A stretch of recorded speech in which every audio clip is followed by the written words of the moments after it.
Muslim ಆಗಿ ಹುಡ್ತೀನಿ ಅಂದ್ರೆ ಈಗಲೇ ಆಗೀತಾ? ಇದು ಯಾರು ಕೂಡ ಹೇಳೋದಕ್ಕೆ ಆಗಲ್ಲ. ಇದನ್ನ ಯತ್ನಾಳ್ ಅವರು ಭಾಷಣದಲ್ಲಿ ಹೇಳಿದ್ದಾರೆ. ಮದ್ದೂರಿನಲ್ಲಿ ಶಾಸಕ ಯತ್ನಾಳ್ ವಿವಾದಿತ ಭಾಷಣವನ್ನ ಮಾಡಿದ್ದಾರೆ.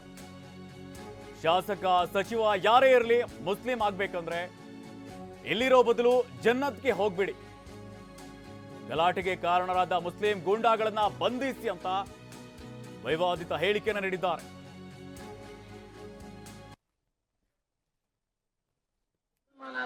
ಇವತ್ತೇ ಹೋಗ್ಬಿಡು ಮಗನೇ,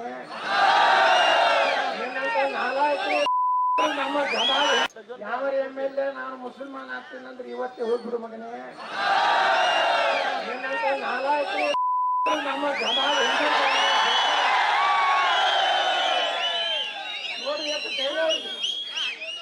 ಮುಂದಿನ ಜನ್ಮದಲ್ಲಿ ಮುಸಲ್ಮಾನ್ ಆಗಿರುತ್ತೆ. ಅವರ ಕರ್ಮದಾಗ ಪುನರ್ಜನ್ಮನೆ ಇಲ್ಲ, ಸೀದಾ ಜನ್ನತ್ತೆ.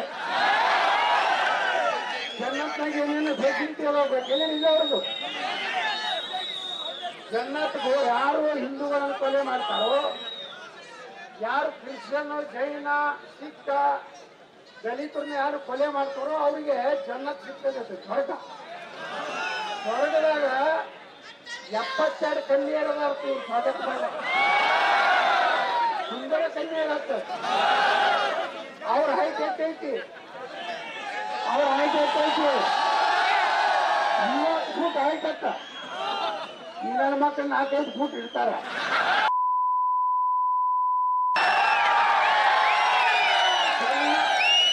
जन्नत में 72 हुरियां है, 30 फुट का सुंदरी लड़कियां है, और ये सेवा ಮಾಡ್ತಾರೆ. ಹಂಗಾದ್ರೆ ಜನ್ನತ್ ಕಲ್ಪನೆ ಯಾಕಂದ್ರೆ ಜನ್ನತ್ ಹೋಗಿ ಸ್ವರ್ಗ ಸಿಗ್ಬೇಕಲ್ಲ. ಇಲ್ಲಿ ಯಾಕದಲ್ಲ, ಈಗ ಜನ ತಮ್ಮ ತಾಯಿ ಹೊಡ್ಕೊಂಡು ಜನ್ನತ್ ಹೋಗ್ಬಿಡ್ಲಿ. ಮೊನ್ನೆ ಈಗಿಲಾಯ್ತು, ಈಗಿಲ್ಲ ಮುಸ್ಲಿಮರ ಪವಿತ್ರ ಹಬ್ಬ. ಈ ದೇಶದಾಗ ಒಂದು ಕಡೆ ಮಸೂತಿನ ಕಲ್ಲು ಯಾರಾದ್ರೂ ಹೊಡೆದ್ರೆ ನಿಂದುಗಳು, ಹಾಗಾದ್ರೆ ನಮ್ಮ ಜಗತ್ನಾಗ ಎಲ್ಲರೂ ಶಾಂತಿ ರೀತಿಯಿಂದ ಎಲ್ಲ ಕಲ್ಲು ಎಲ್ಲರವ್ರೆ, ಭಯೋತ್ಪಾದನೆ ಮಾಡೋರು ಅವ್ರೆ.